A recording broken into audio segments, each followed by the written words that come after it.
if I'm 10 years from now and I'm rich and famous and I have songs placed all over the place and I'm on billboards and I do not like the music I made, I don't know that I've succeeded.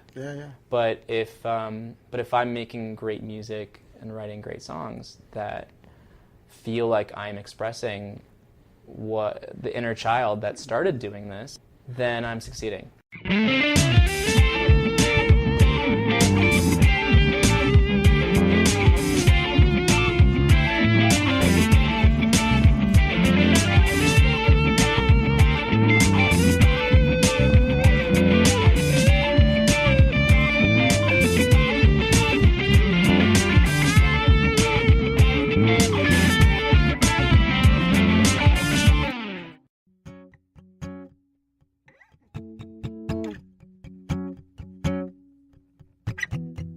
Down on the West Coast, they got a saying, if you're not drinking, then you're not playing. But you've got the music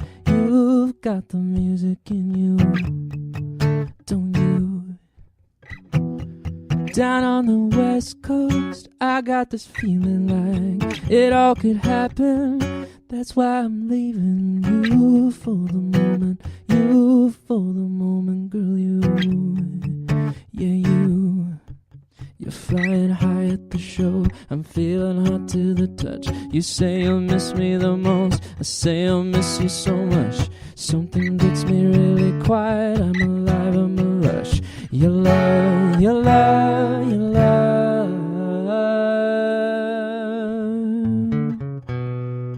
I can see my baby swinging. My parliament's on fire and her hands are up. On the balcony and I'm singing, move baby, I'm in love. I can see my sweet girl swaying. She's crazy, Cubana, come on, you're my love. On the balcony and I'm swinging, move baby, I'm in love, I'm in love.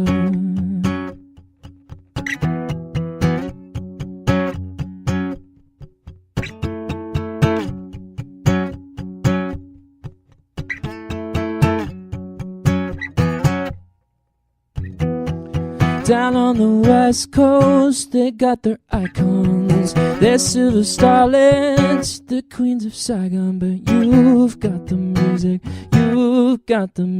in you, don't you? Down on the West Coast, they got their movies. They're golden gods and rock and roll groupies. But you've got the music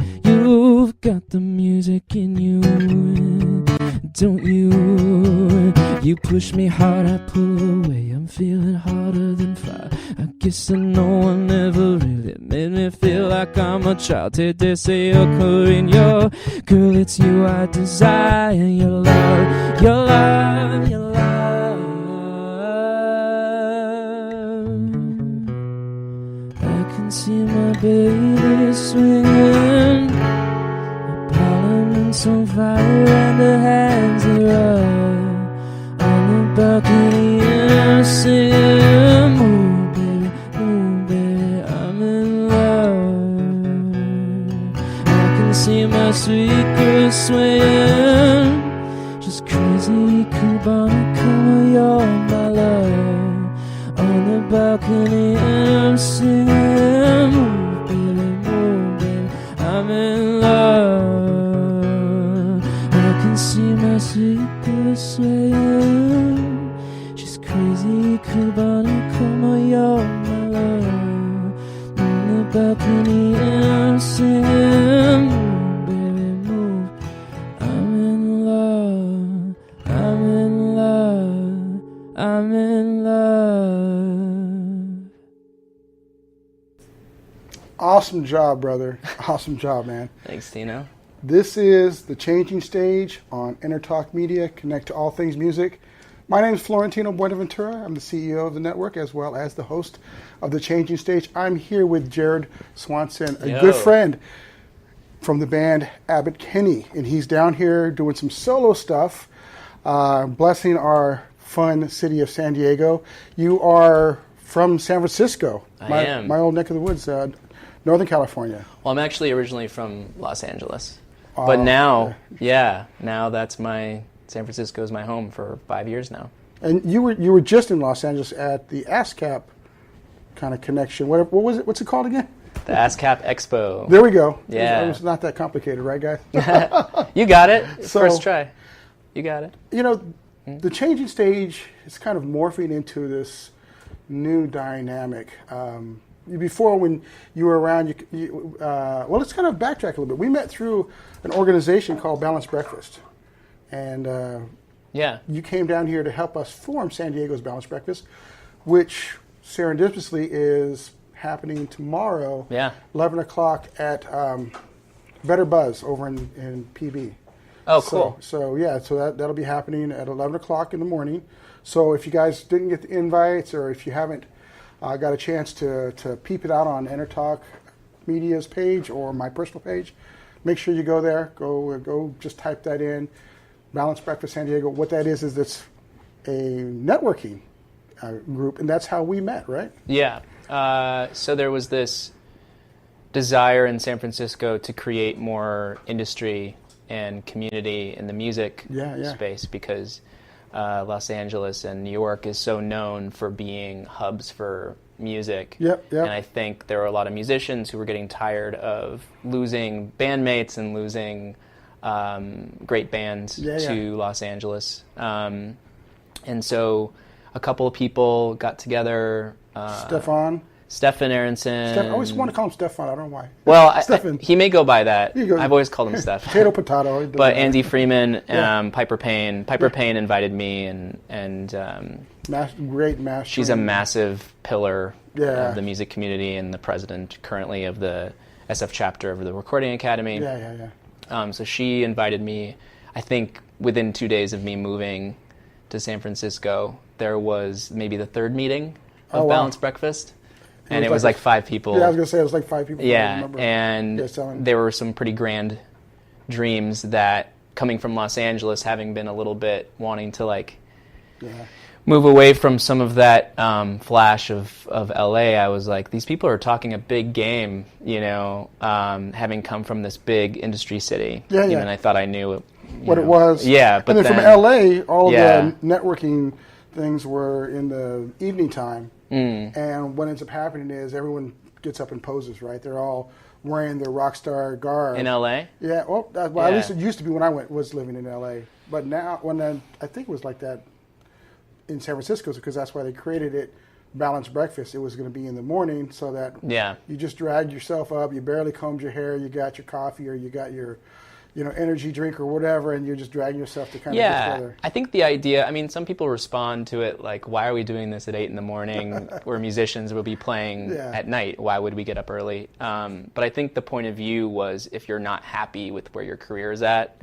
then you should be getting up early and really grinding. That's a good and doing the same thing that any other business owner has to do, which is get up and do work.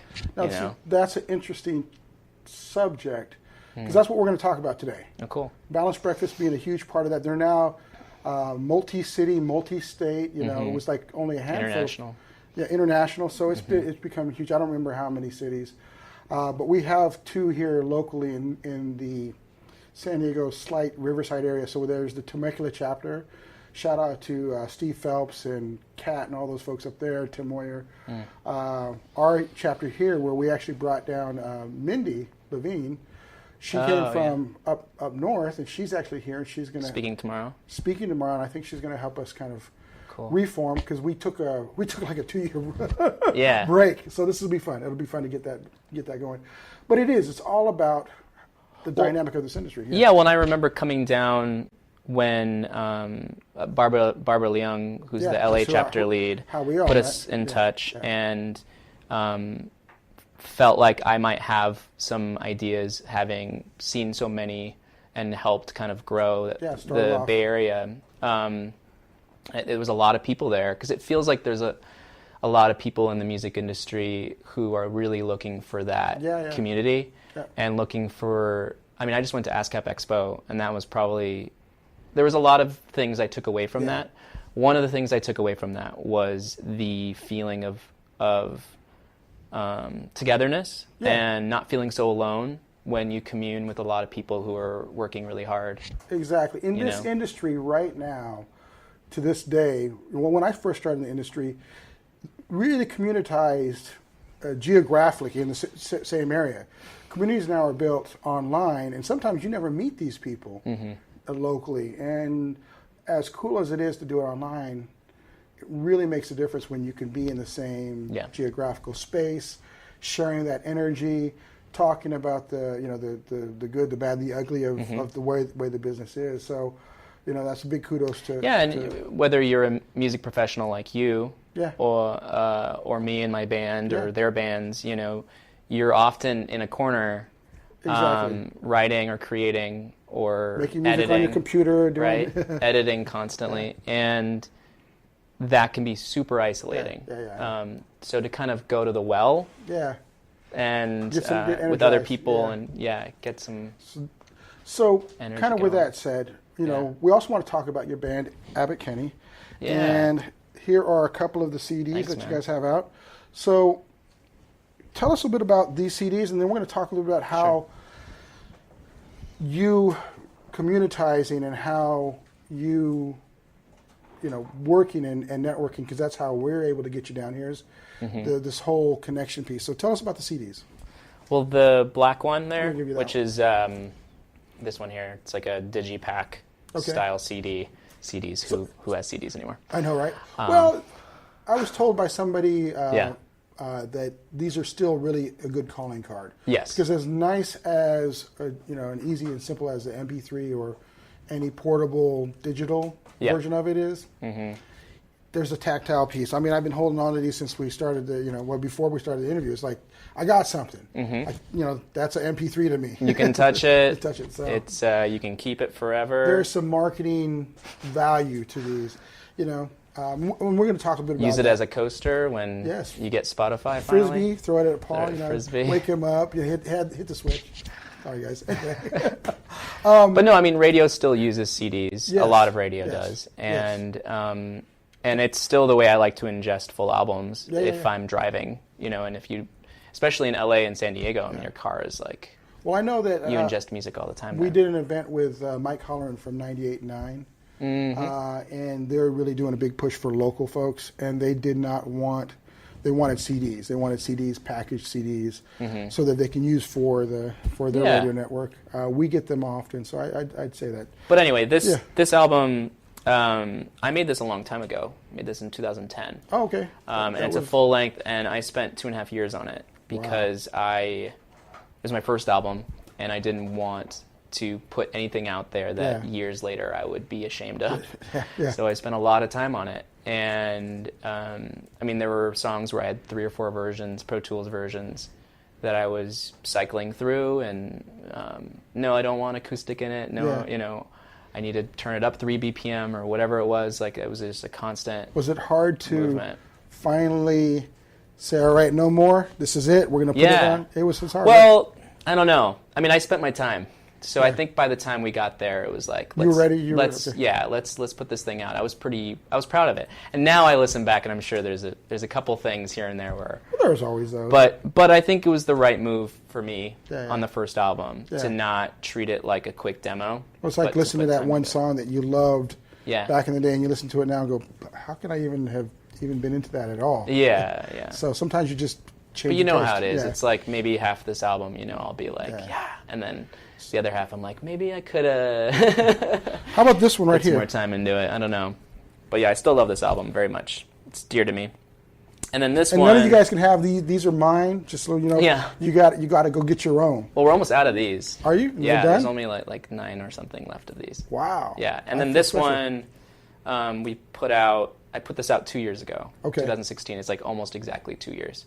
And it's called The Night. And that's when we met, when I was just finishing this. Yeah. And this one, essentially, when I was living in Los Angeles, I went through a complete bottoming out of my experience as a person. Yeah.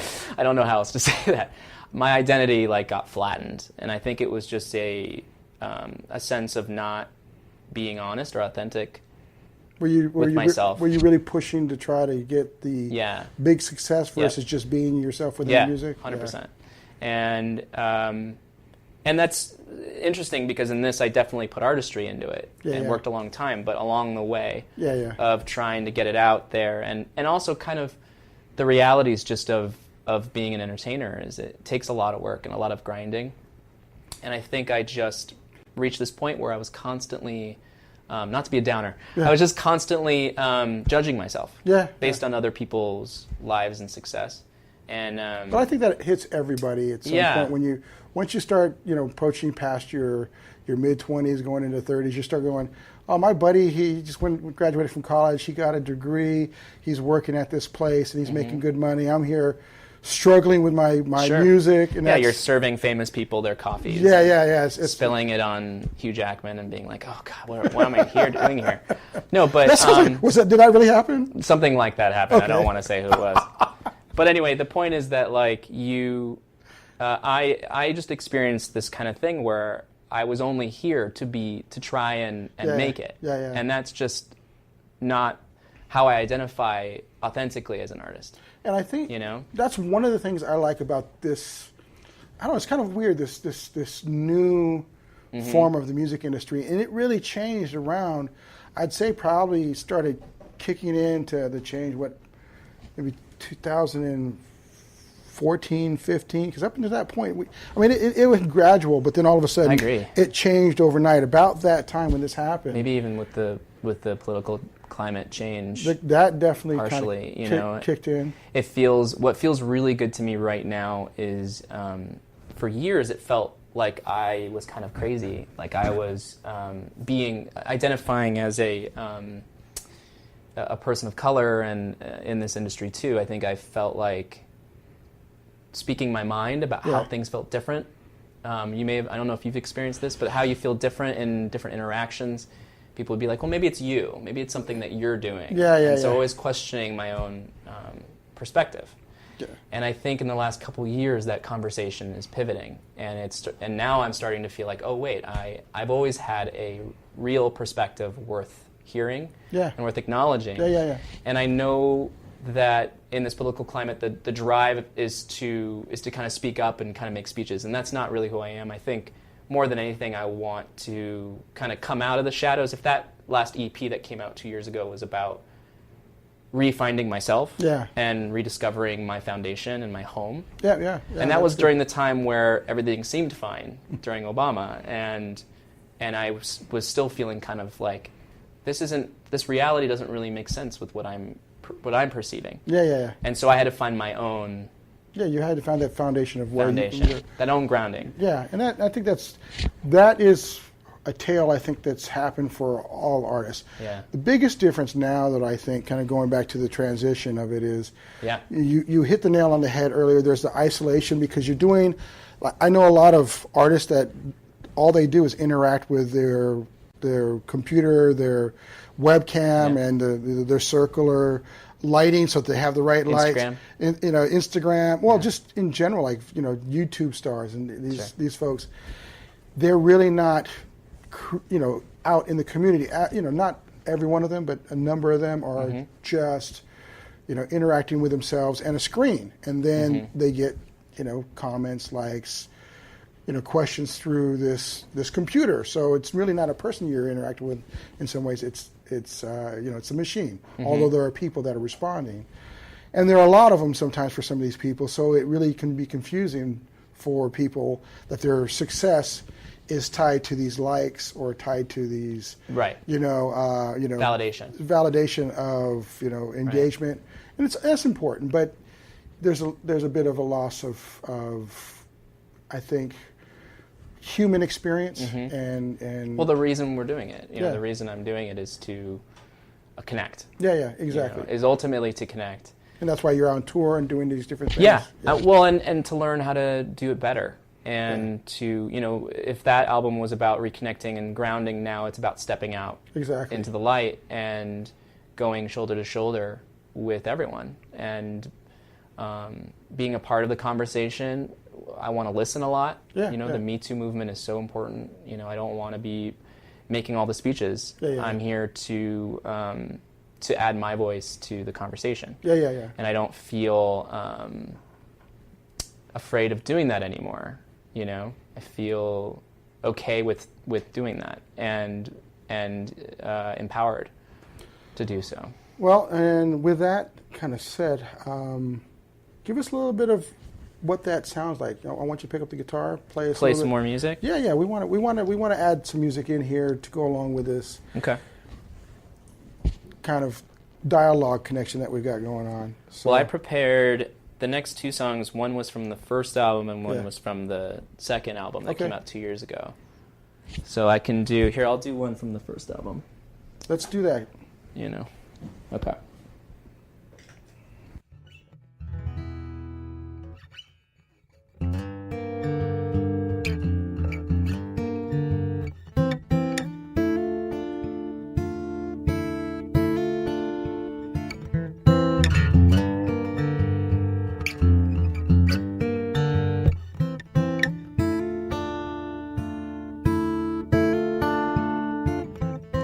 One is all you ever had.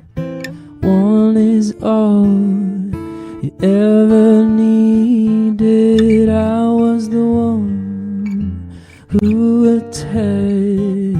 You were the one who conceded.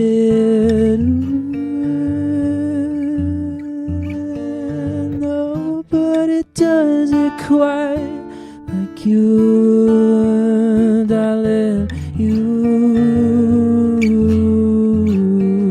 Nobody does it quite like you, like you, like you.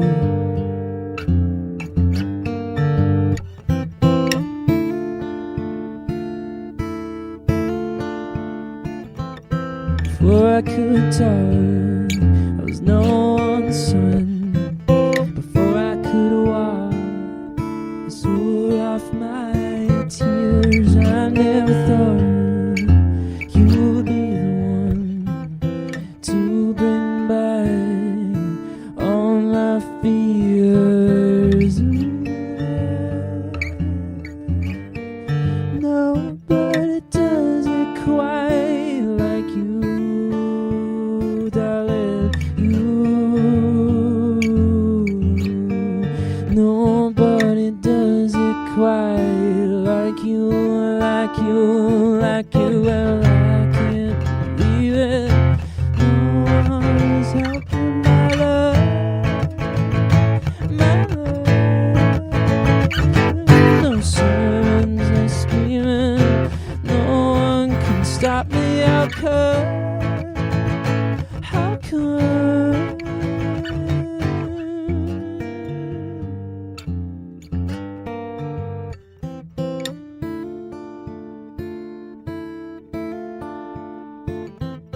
One in the hair, 2 in the back. Shoot till she's dead, the room goes black. Sitting on the bed where she sat, I made a bed in my lap. Nobody does it quite like you, darling, you. Nobody does it quite like you, like you, like you. Well, I can't believe it. No one's helping my love, my love. No sirens are screaming, no one can stop me. How come? How come?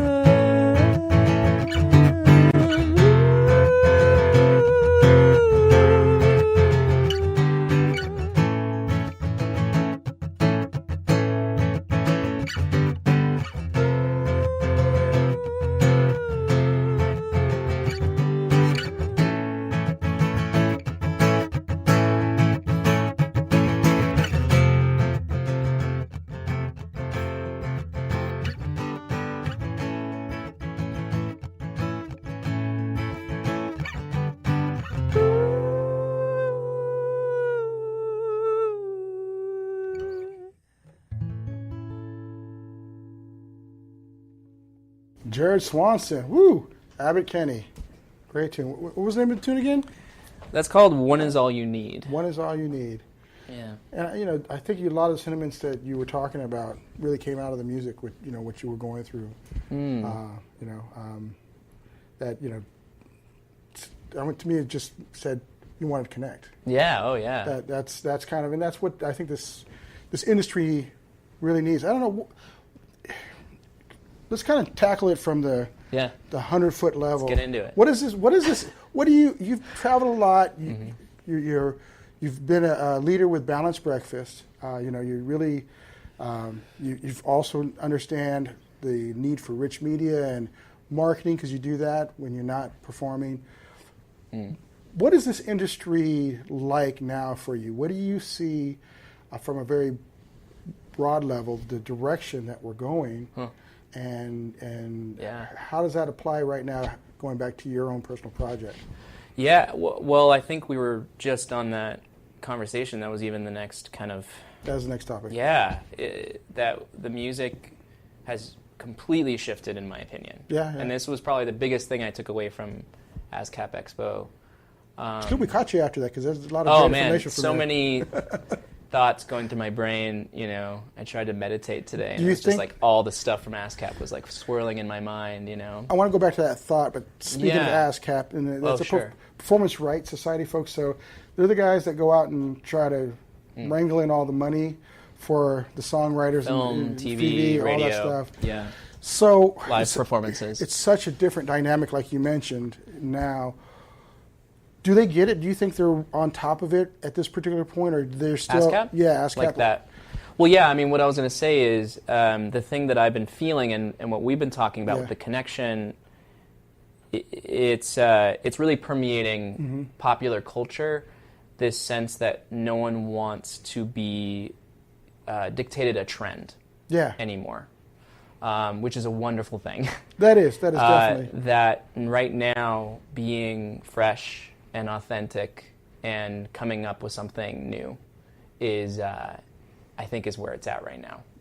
And that's a wonderful place to be, because as an artist, that just gives you so much freedom. But it's also a challenge because now it's really a moving target. You don't know where the next breakout artist is. I mean, obviously the topic of Childish Gambino's video that just came out. Perfect example of authenticity. Exactly. In my opinion, he's doing so many styles, and it was very bold. Speaking from the heart. It was very bold, but taking that step as an artist can be kind of scary, because that could have went the complete opposite direction for him. Because it's such a even 3 years ago it would have. Yeah, you're right. Been I think more. But there have been artists who have been doing it a year and a half ago. Yeah. It might have, like you said, when the election changed, whether you're pro or against, that was really polarizing. That just the whole world changed because America changed, and and then with something like that, if that would have came out a couple of years ago, it may not have made the same impact as it does now. Well, and there's been such a burnout factor as far as complaining and politics. There's such a burnout factor right now. It almost feels like it's Robert Kennedy era again, and after that, such a sad event. And I was actually there around that time. I wasn't young enough to remember it, but I was. But there's like this kind of burnout thing happening where I think people are reinvesting in themselves and reinvesting in their immediate families and immediate connections and with the people who they care about. Yeah. And I think that is providing a really nice kind of inner checks and balances to really listen to your own intuition, and I think that's a really cool thing for music, because it's a little bit more honest, in my opinion. I think so. A little less based on kind of, this is what should be on the radio right now, because that's what is in the cycle. It's nice that there's this kind of changing element happening. So bringing that back into the big picture that we're talking about, how do you see, because there's challenges, are we going to get the big stars like a Prince ever again, where these mega stars, or Michael Childish Jackson? Gambino.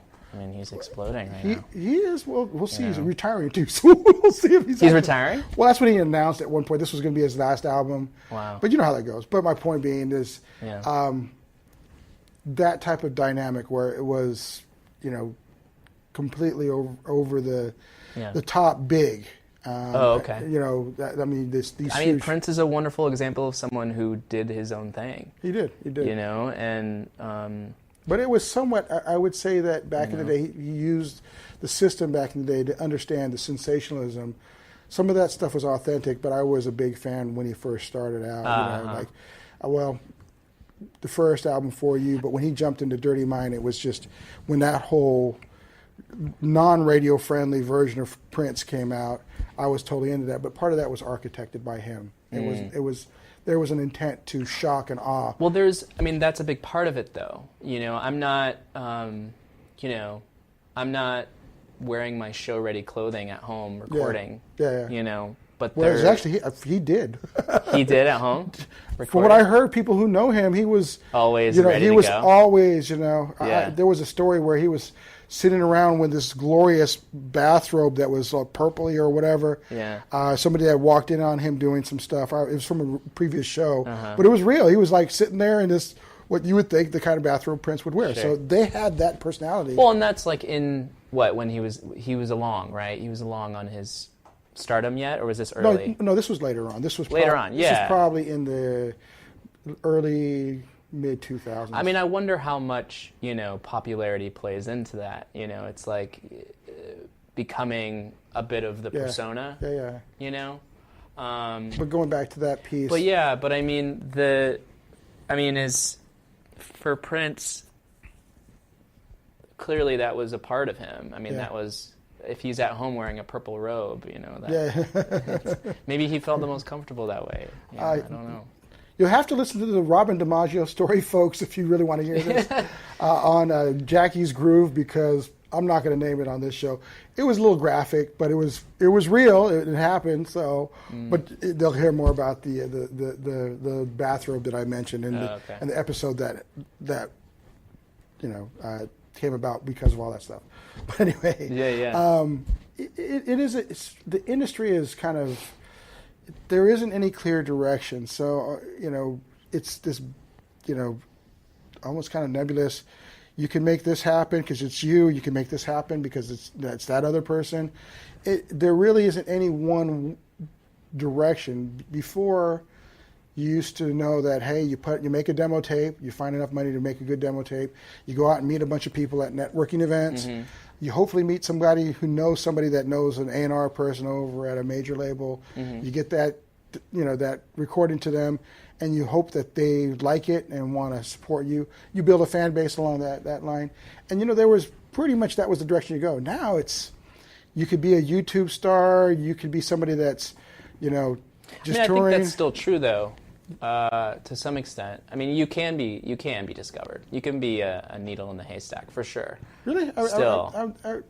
But no, I mean with the YouTube star. You can, that does happen, right? Yeah, there are definitely the YouTube stars. Tori Kelly is a good example. But I think it's still, you still have to have connections. You still have to hustle. You still have to go to all of those business events. Practices are there. That's still real. Yeah. I mean, you still got to know how to demo. Yeah. You still have to be able to play instruments and record it. You can't just show up in the studio and hope it goes okay. Yeah. So, well, I think that still happens. I do. I just don't think there's a company that's out there that can make you that next star. And I think that was what you mentioned at ASCAP, that particular vehicle, I don't think Warner Brothers or any of the other, Sony or any of the big majors are really in a position to make stars like they once did. I mean, you get a few of them. You get your, Ariana Grande's who came out of Disney, and that's probably the biggest vehicle for any kind of, star trajectory, if you will. But for the most part, I don't think that they're the iconic stars of before. So it's going to be interesting to see how that comes out. Well, and that's never been my focus even, yeah. Like as much as I'd like to weigh in on that, that kind of career path has never been the most interesting. Although, I'm co-writing a lot more and, have been exploring, open more and more, to writing for people who are talented. I mean, these people do, I think, rise to the top often because they have something that they can really do. Yeah. You know, whether that's sing 100 songs a year and co-write with a lot of people and be an awesome hang and create something that people can dance to or something that really hits the heart. You know, those huge stars, they clearly are doing something right. So I'm not against, you know, co-writing and being a part of a process that makes a great song, you know, and adding my own authentic voice to that, you know. But that being said, you know, that's never been my focus. That iconic, this. I mean, Prince more than the other people you mentioned. Yeah. But having a staff of like 12 writers writing my songs, that's just not the way I write, you know. And I don't. Are they seeing that still a big part of the industry when you went to the ASCAP Expo, or is that something that's kind of changed where people are mostly writing music for themselves? Do they have the vehicles? It's both, I think. Because I know that you got licensing, you know, like, you know, films, TV. Mm-hmm. Most of the writers are kind of moving that direction, video games. Mm-hmm. But the people that were writing the music for all those artists back in the 60s, 70s, and 80s, when, you know, they were, like you said, they were singers, you know, Celine Dion, Whitney Houston, you had all these great writers writing for them. I don't know if that's a... Oh, that's totally still happening. Is it? Oh, okay. Yeah, absolutely. Yeah, I mean, there's like all kinds of writers. I mean, I went to the Grammys, you know, this year in January, and when they read Best Song of the Year, I mean, sometimes it's 2 writers, but it also can be like 6. Yeah. You know, people who are on that publishing company and are really talented and are brought together and together can create something really special. It can go either way still, I think. I mean, I think co-writing is such a big part of this industry just for the most obvious reason, right? You're putting more heads together. Exactly. And I think maybe that's what I'm seeing when I've, you know, been the studies that I've looked at. You've got, you know, a collection of writers, and they identify a certain song, and I can't remember what the song For the Life of Me, or the person who sang it, but I was watching some guy out of Sweden who was working with some people here. They had a young lady that wrote a song, and they took it and they produced it with her singing. They didn't like her singing it, so they went through a series of other different artists that sang it. Totally. And then it became a hit, and they added a couple other people to kind of come in and chime in on writing that. That's I guess a little bit different model. Even seeing Ed Sheeran with how he wrote some songs. Yeah, it's pretty common, I think. It feels common at the top because, you know, I saw Meghan Trainor talk about that and how she had written some songs that were being used by different people. Yeah. And then, you know, all about that bass. Yeah, that made it. She never thought, you know, that would be the tune for her. Yeah. The same thing happened. So you don't know. Yeah, with Bruno Mars. Yeah. He was writing songs for a lot of other people before he hit. Yeah. So I guess there is a bit of that. Just, totally. Yeah. Well, yeah. So, I mean, I think you don't know what's going to be the thing that people react to as an artist, right? Mm-hmm. So the idea that you work with artists and maybe are able to find the thing for you or for you that... Do you find yourself looking to maybe write for other people? Oh, totally. I mean, I'm already co-writing with people. But is it co-writing for your projects or for other people's projects? My project feels so personal. That it's just you? Yeah, I mean, I feel similar to Sia in the way that she wrote a lot of hits for other people, but I'm not doing what she's doing. But in the fact that for her, she'll have songs where she's like, that's So you're not going to swing from the chandelier? Yeah. Well, no. That was a great song, though. Maybe in my 20s. But, yeah, I mean, I think for her, she will be like, this is a Sia song. Yeah. And I think for me, the same reason why I can co-write. Maybe I'd be open to people writing tunes in my direction. There'd have to be a lot of trust there. Yeah. You know, to understand where your heart's at. So with that said, for someone like you, we've talked about a lot of different things you're doing. You're writing, you're co-writing, you're playing, you're touring, you are doing rich media for other people. You're doing it for yourself. Where do you see your an artist like you, where's your trajectory going right now? What do you see are maybe the 3 keys to get you to your goal? Who knows? I mean, ultimately, it's writing a great song. Yeah. I love the songs I've written. I think the next batch of songs I'm writing are even better, and I think that's because as an artist, I'm getting closer and closer to myself and my own truth. And so I think that's the biggest thing, more than anything else. I mean, there are business things, there's getting involved with more distribution companies, or a distribution company who helps do what we were just talking about. Put you in a room with other artists who are really talented and working together. Getting a song in a big movie or a big television series really helps, or a commercial. So those things could all help the career, but which is ultimately... so funny, that was so counterintuitive to yesterday's folks, that if you were in a movie or on a television show, you sold out. Yeah, it's a different world. Well, I mean, it's so many people doing it. Yeah. So now to grow your audience, you got to pop out, and that might take being in something that is widely consumable. Yeah. But always it's about the song. It's always like, I mean, if I'm 10 years from now and I'm rich and famous and I have songs placed all over the place and I'm on billboards and I do not like the music I made, I don't know that I've succeeded. But if I'm making great music and writing great songs that feel like I'm expressing what the inner child that started doing this, the reasons why you did it, then I'm succeeding. That's so what I'm going first key, be authentic, write great music. Yeah, that's everything. It's got to be good, or else people aren't.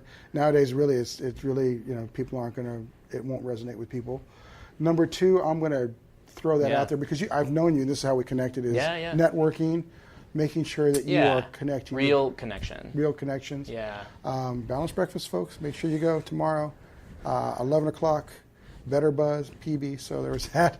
I had to throw the pitch for the event tomorrow. Number 3, what would be your third key to where you're going and to make it to your goal? And what is your goal actually? Eventually, we talked a little bit about it, but where when you're like doing it, what's that goal? Well, like my dreams come true goals. Yeah. That's a really hard thing to answer because I think it's a moment-to-moment thing.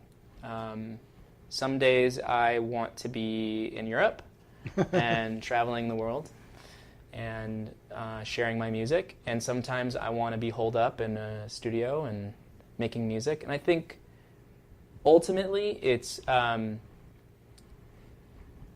goal is accepting myself. Okay. Exactly where I am.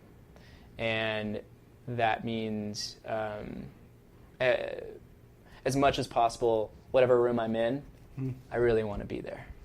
So that's my ultimate goal. Whatever room I'm in, I want to be there. Yeah. That's a great goal, because that means you're happy with yourself. So third one, guys, that's the key to success. With that said, man, I'm going to have you play us out a song. I really appreciate you being here, brother. I'm so grateful that you for coming down. That you had me. I really appreciate it. This was an awesome talk. Jared Swanson, everybody. Abbot Kinney. Go out. iTunes, Spotify, all the. Yeah, Spotify is oddly important these days. Exactly. Follow on Spotify. Well, all the cool kids hang out, right? Yeah. Online, at least, musicians. So. Yeah. Again, Balanced Breakfast tomorrow. If you don't make it out tomorrow, make sure you connect somebody with your community. Be authentic, and then just always enjoy whatever room you're in. Yeah, enjoy the journey. Yep. Take it away, brother. I've been up half the night, wondering how to make it right. I thought that we could keep it going. It's hard to believe she said I didn't try.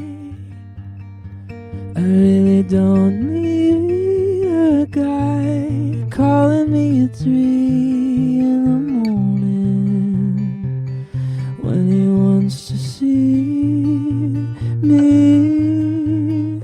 Deadlock traffic at 1:45. Trying not to worry, gotta get to you soon. Can't drive faster, honey, it's no use. Keep moving, moving. Deadlock traffic, I can't get through. Keep trying to exit, but there is no room. Some big disaster I'm heading to. Keep moving, move. She told me not to cry. She told me everything's alright. I just need some time alone to breathe, breathe. Won't go without a fight. I don't wanna keep inside all the words I left untold. Darling, please, please. Deadlock traffic at 1:45. Try not to worry, gotta get to you soon. Can't drive faster, honey, it's no use. Keep moving, moving. Deadlock traffic, I can't get through. Keep trying to exit, but there is no room. Some big disaster I'm heading to. Keep moving, moving.